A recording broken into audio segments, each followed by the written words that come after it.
listeners. Welcome to another episode of Romance Unraveled. I am one of your co-hosts, Jacob Bozen. This is your other co-host, Zachary Tuberville. Okay, so today we have an interesting story that I don't know a ton about, but I know that it's going to be something special. We have with us today Camie Andersen. She is the mom of my one of my best friends growing up. So I've known her since honestly since kindergarten because that's when I met Hunter. Um, so Cammy, let's have you introduce yourself so the listeners can get an idea of who you are. Okay. I didn't know if you were going to date me, so everyone knows how old I am because I'm much older than your average listener, perhaps. But yeah, I'm Hunter's mom, and I have known Jacob forever. He's awesome. It's been so great to watch him grow up. So I live in Morgan, where Jacob did grow up, and I've been here most of my life. So just being a mom for the most part and working and doing the things. So that's kind of where I'm at right now. My youngest just graduated from high school, and Hunter is my oldest, and he's 25. So I'm a mom Yeah, and just got and a grandma. married. Yeah. Your Yep. son is 25. Yep. Wow, that's crazy. Also, to the listeners, I don't have nothing about the stories. This is our first time interacting as well. Well, there you Yeah. go. It'd be a good time. Yeah, I don't really know a lot about this story either, but from what you told me on the phone, it seemed like you were married to an individual, which you can pick whatever name you want to call him. And he apparently stalked you, if I remember correctly. So I'll just turn it over to you and then you can start telling the story. Okay. So back in 2019, I decided to date again. I had been married for a long time and got divorced. So after a couple years, I thought I would date. And this person, we'll call him Chuck because that was the name voted on by my children. Chuck was the first person I dated after that. And we met online, just like everybody does these days. And we started going out. And he was a nice guy. He had a lot of trauma in his life, but what's new for middle-aged dating? Everybody's got it. And, things were okay for a while. He was very dramatic, which is fine. I'm a very emotionally based person. But after a couple months, it just got exhausting because he was more dramatic than my teenage girls. So I just had to stop it. In what ways We was he dramatic? He just was very needy, and I was just at a time that I just couldn't I would be at work and I'd get paragraphs and paragraphs and paragraphs of texts of him, saying all the things, and then he would want me to give up time with my kids, which I wasn't about to do. Like dating was kind of on, and that sounds terrible. Truly, I don't mean to sound selfish, but it kind of had to be based around my kids at home because, I still had two teenage girls at home. So it was just a lot. He had been through a lot, and I think that made him very codependent and insecure. And so he wanted validation all the time. What dating platform did you meet him on? Um, to be honest with you, I can't even remember. I can't even remember. But part of the thing too with him was I had grown up part of the LDS church here in Utah, and I was in the process of leaving that church. And part of the reason why I had to break up with him also was because we would be talking on the phone or whatever, and he would want to pray before we got off the phone to pray because he was going to save me in the church and keep me in the church. So that was another thing. And I'm like, I'm What? not doing it. Yeah, yeah, yeah.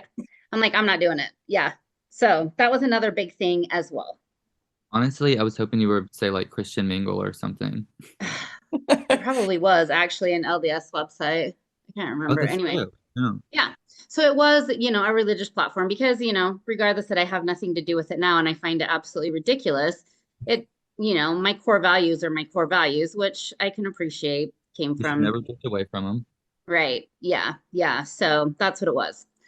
So time passes, and just because of his background, he lost his mom, a brother died, his parents were divorced. There's a lot of things. So I was just trying to be nice and be his friend. So every once in a while, we would just kind of touch base for a little bit, but he'd just start getting, very clingy again, and I would stop talking to him.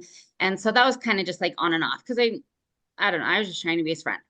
So I had a brief 7-month marriage that ended 2 years ago this Christmas. So it's been 2 years.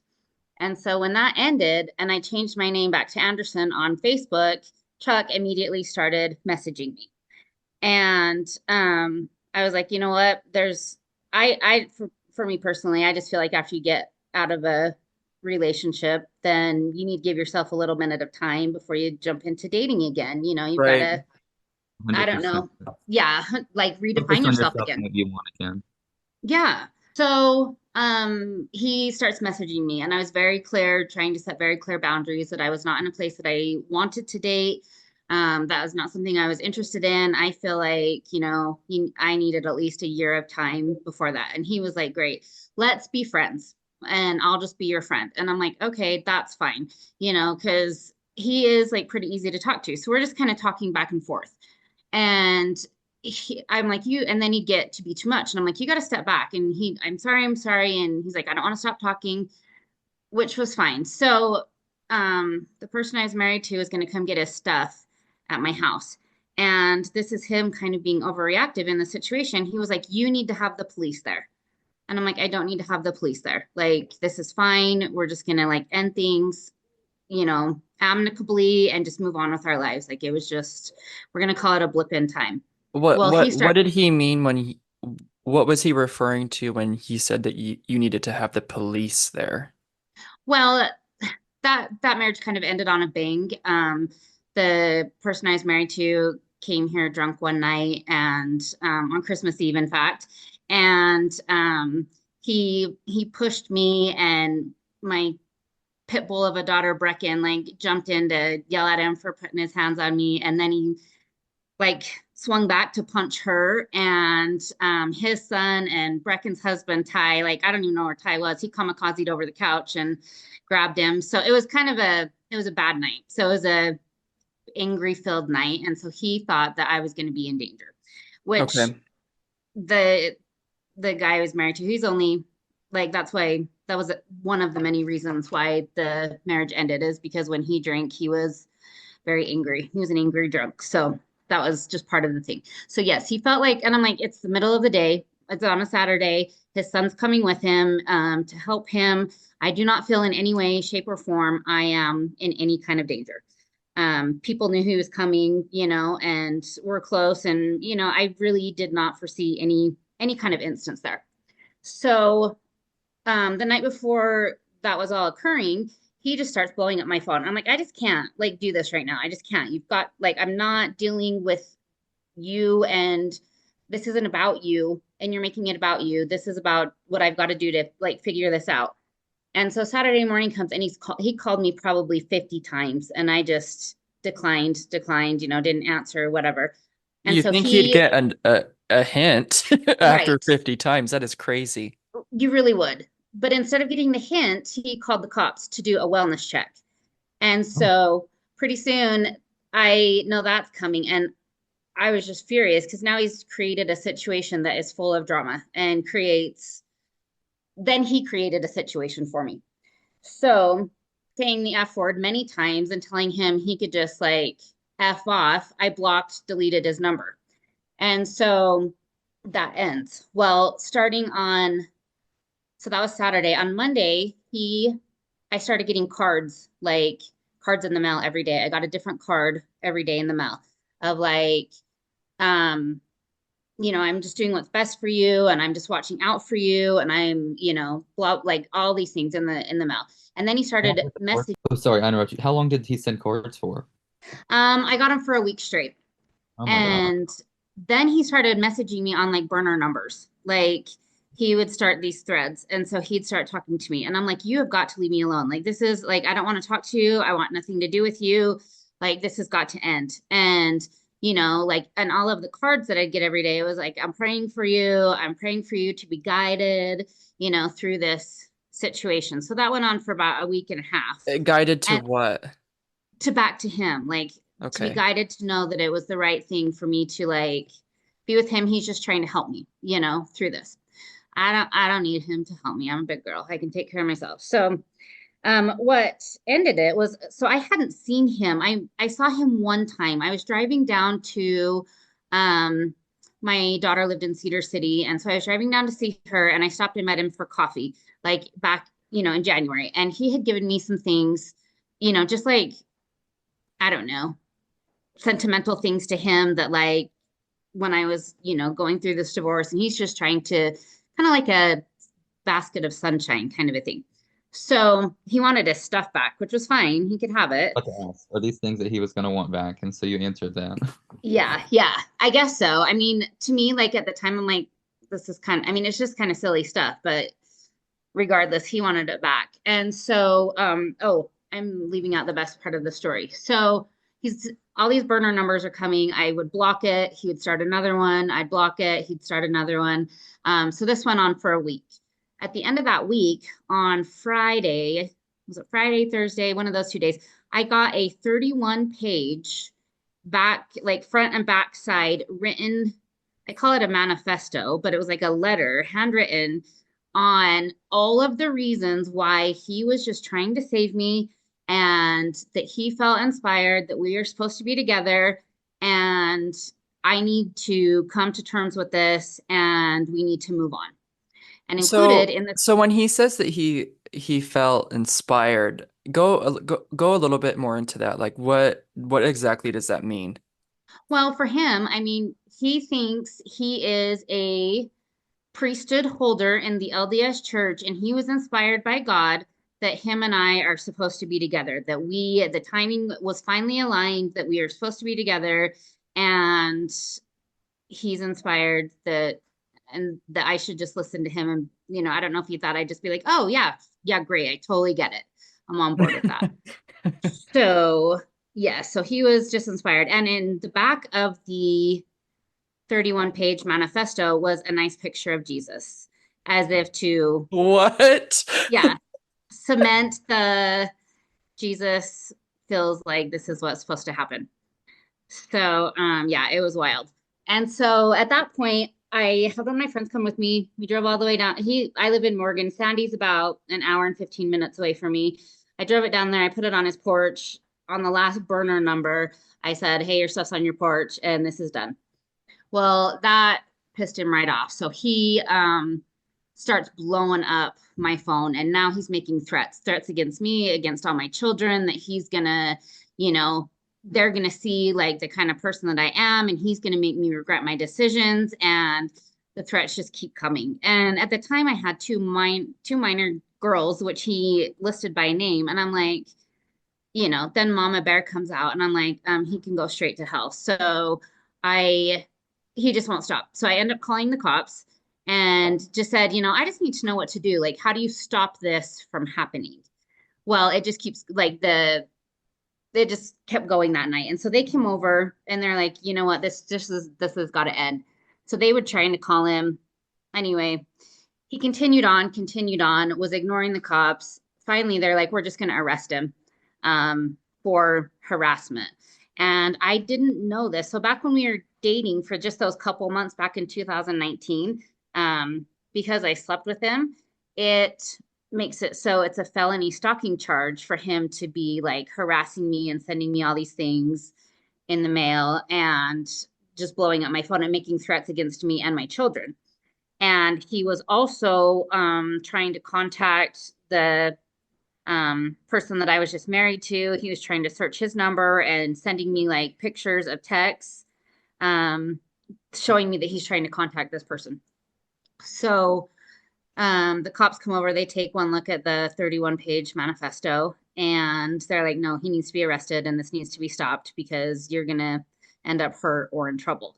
And so the Sandy police picked him up, and then the Morgan cop drove down to there and brought him up to Weber County so that he could face charges up here in Morgan. So he spends the night in jail. It's terrifying. Like, it was just terrifying because I didn't know where he was. I didn't know really any of his history. And it comes to find out, the cop, after that came and I said, what do you think? Like, of all the, you've done this, I've never been in this situation before. What are your thoughts on if he's going to leave me alone?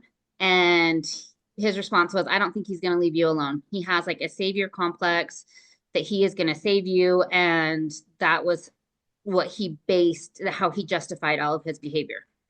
Um, so he's in jail. I'm at home. And so it was crazy. He ended up being charged with, like I said, felony stalking and then cyber harassment class. I'm so sorry. I can't remember if it's class A. That is crazy. I can't imagine how you felt getting so many cards in the mail, like repeatedly, and Right. then him texting you from I multiple mean, numbers, which I imagine that you have to pay to get new numbers each time you get a new number. And yeah, then I in don't know if addition to that, sends you the manifesto that's 31 pages long, claiming that he's been inspired by God to right. be with you. And then he takes that after you reject him and threatens you and your family. He sounds like a really holy man. Right, right, very spiritual. He's a spiritual giant for sure. Um, so yeah, I mean, he at that point, like I had like a court order, protective order, and you know what? Like, you guys have both. I mean, you had your story with Alex, and you know what it's like to like date someone who is just makes you feel very unraveled. Like I've never felt more unsafe in my entire life. Like we put cameras around my house. I was scared to even walk out my back door because I did find out after when the cop came up that he was living in like government subsidized housing for recovering alcoholics. Um, he didn't really have a job. He didn't have a car that was registered to him. So everything I knew about his life was a lie.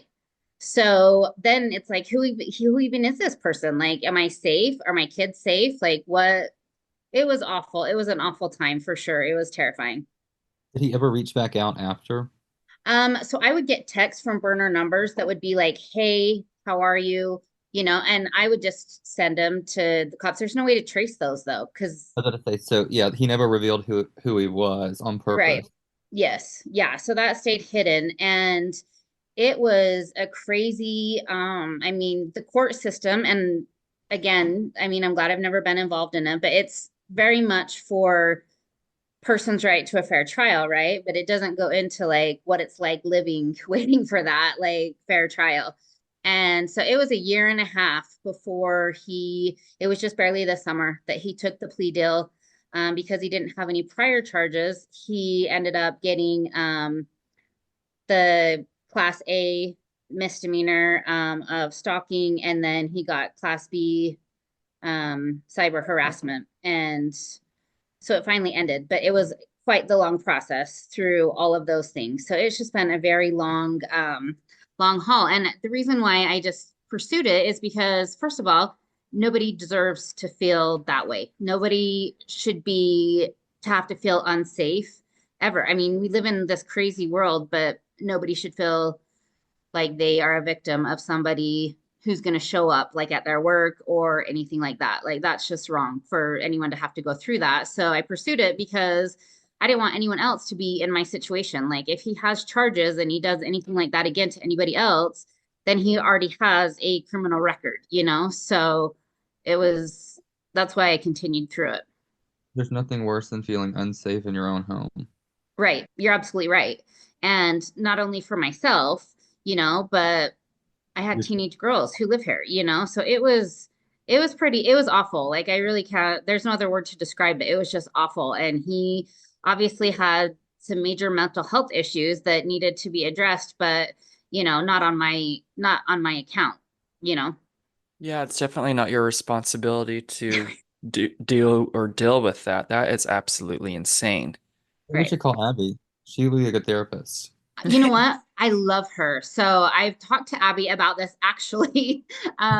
So I've known Abby just as long as I've known Jacob pretty much. And so we have talked about it. Like I got her advice on a therapist because um I barely started going to therapy. Part of it was for that, part of it is because I went through breast cancer this year and I just needed like to refocus. But yeah, she definitely gave me some good direction on that. So Abby's pretty dang awesome. Yeah, yeah.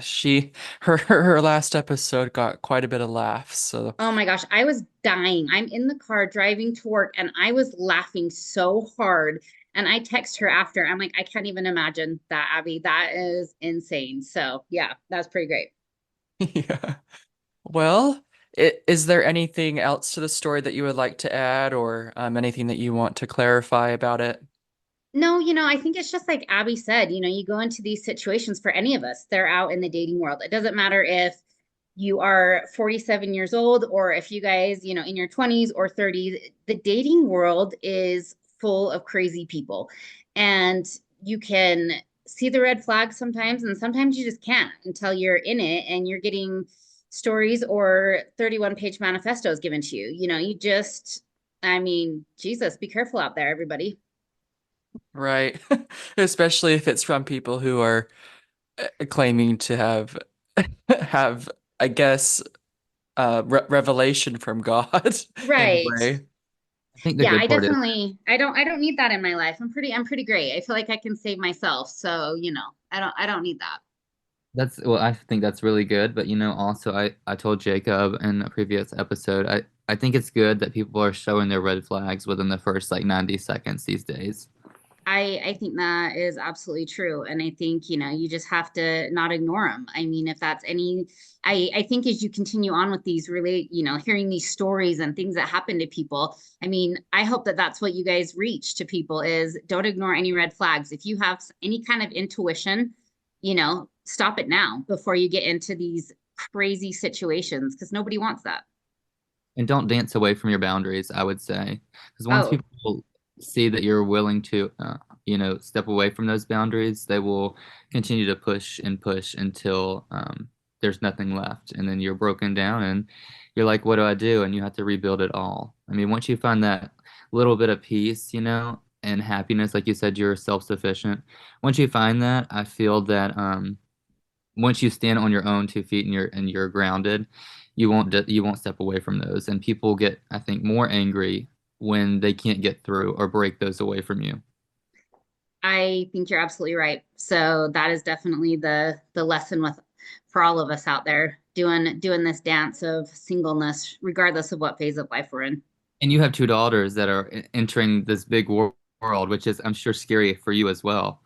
It is. It's hard. It's hard to watch them go out and date. I mean, Hunter just got married. I have another daughter, Brecken, who's been married a couple years, and she gave me my first grandbaby. So she's the favorite right now. But My it sister's is. actually having a baby, and so I'm gonna be an uncle, and I don't know how to feel about it. I know being a grandmother's got to be exciting, but I'm super excited too.